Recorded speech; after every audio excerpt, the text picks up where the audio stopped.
Hello, everyone, and welcome to this week's edition of Ask Coach Marie. I'm Marie O'Neill, founder of Padma Life Coaching, and your host on this series. This is the place where you ask a question, and I give my unique opinion as a life renewal coach, astrologer, and past life regression facilitator. Please know that I'm not a therapist, and I will never tell you what you must do. Each week on Friday, a new video is released with me answering 2 questions from the viewers. In addition to the questions, I talk about various other life renewal topics. Before we get going with the questions for this week, there are a couple of announcements. The first announcement is about the upcoming virtual healing retreat. This retreat is on finding your flow. And in it, there will be 5 presentations along with a panel discussion. What we're doing is focusing on nature, focusing on helping you to find your flow in life. One of the presentations is about your power animal, helping you to learn what your power animal is, because these are the attributes that you carry within yourself. And these attributes, if you know what they are, they will help you find your flow and stay in the flow of your life. There are other presentations that are going to help you in this avenue too. So the event is happening on August 19th and 20th, 3 hours each day from 1 to 4 p.m. Pacific time. I'm going to put the link in the description below to the Eventbrite page so that you can learn more about this event and you can sign up. The other announcement is that I've started a Substack page. I'm going to put the link for the Substack page in the description also. This page is to do a deep dive on the topics here on the Ask Coach Marie episodes. On these particular episodes, I'm not able to really delve as deeply as some of you are wanting. So the Substack page is designed to do that. I'll write an article every 2 weeks or every other week on one of the topics that I focus on here. So please be sure to go to the Substack page and subscribe. I do look forward to seeing you there. All right, let's go ahead and get started with the questions for this week. Our first question comes from Isabel, who is in Charleston, South Carolina. Isabel has written, I feel like I'm constantly disappointing my family with my life choices, especially my career path, which isn't what they envisioned for me. I love them, but their unspoken and sometimes spoken disapproval weighs heavily on me. How can I navigate their expectations while still staying true to myself? Very good question. And for some people, navigating this issue is delicate and huge. Family, most of the time, has our best interest at heart. They're making decisions or having expectations for us based on their life experiences, which is different than yours. When you are navigating a discrepancy between what you want and your expectations versus your family, it's always a good idea to sit down and have a conversation with them, because a lot of times their expectations are coming from fear of something. They don't want you to fail. They want you to succeed. They know what they went through to succeed, and they are trying to help you in that to be a success. That's usually what it is.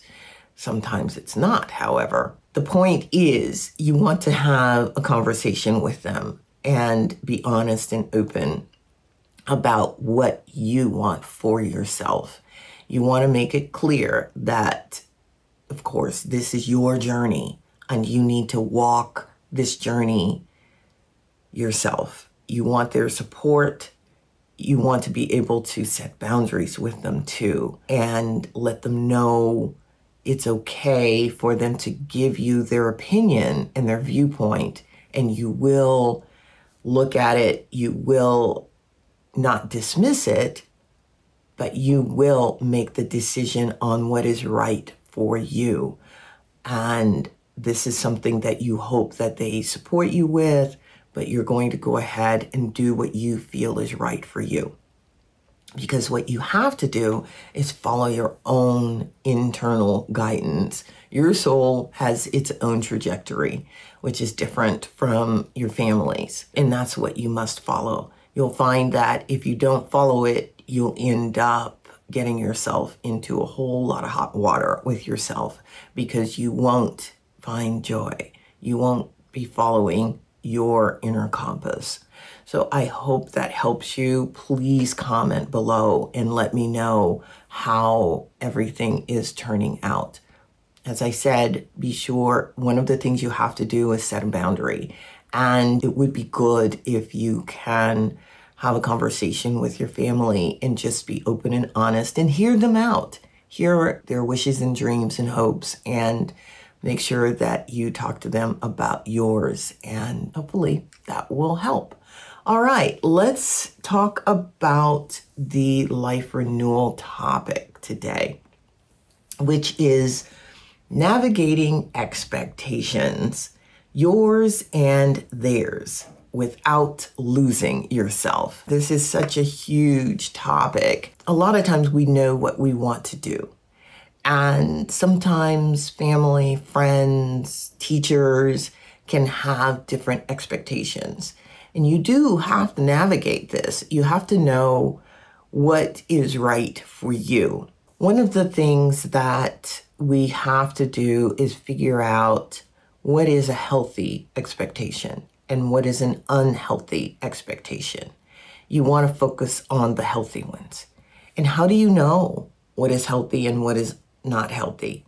Well, this comes from your instincts. This comes from doing your homework to find out what it, I mean, if somebody is expecting you to do something that you know is not healthy for you, for example, you are trying to get healthy and you're going to exercise or you're going to eat the right foods, and you have people coming into your life, family and friends, who are asking you to, say, eat something that you know is not healthy for you. It's obvious what is healthy and what isn't healthy for you.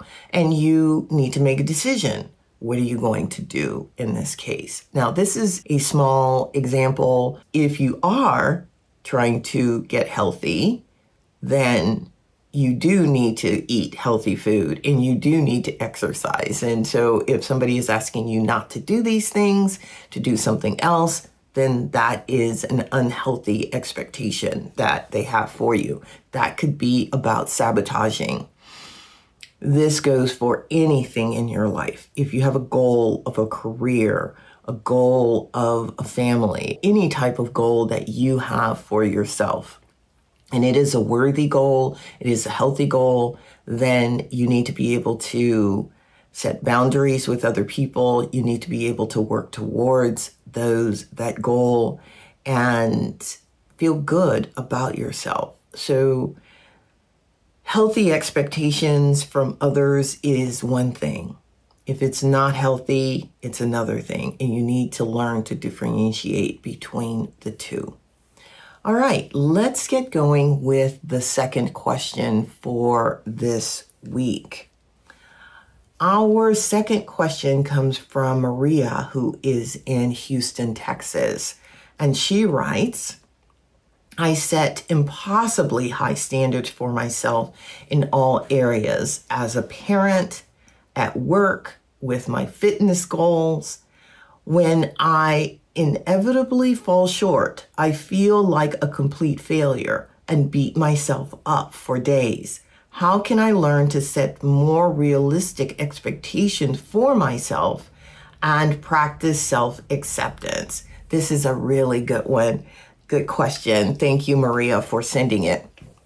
When you are setting a goal for yourself, you've got to look at how much energy you have to reach that goal, meaning how much energy you have every day to work on that goal.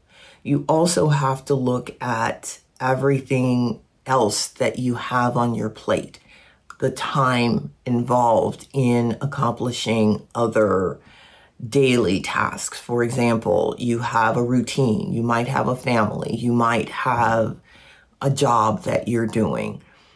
And in that job, you might have different tasks that you're doing. What's the time constraint with the other tasks?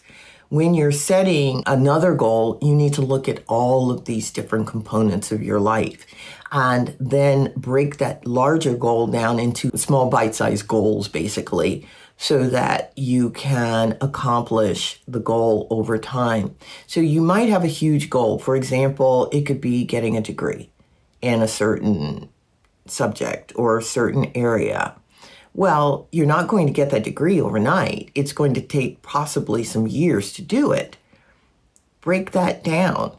Do you need to take one class a semester or a quarter? Can you take 2 classes? What's involved in that class? So you have to break these goals down into small, doable steps. That's the first thing.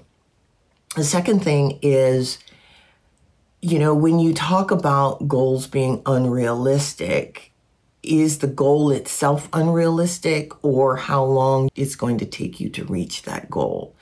If it's a goal that is attainable, realistic, no problem. Just break it down.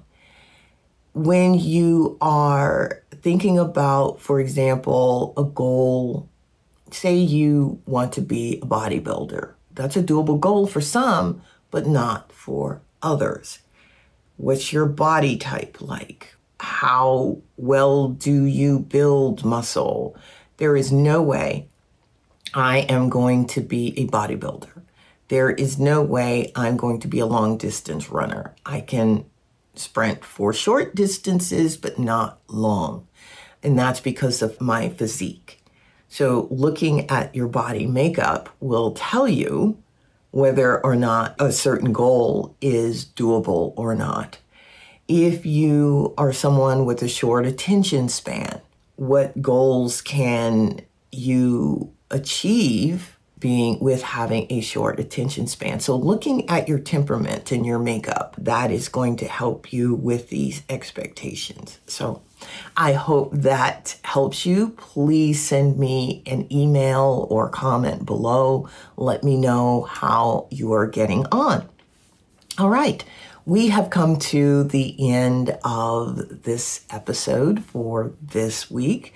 Please be sure to like and subscribe to the YouTube channel because it does help with the algorithms. It helps to get these videos out to a wide audience.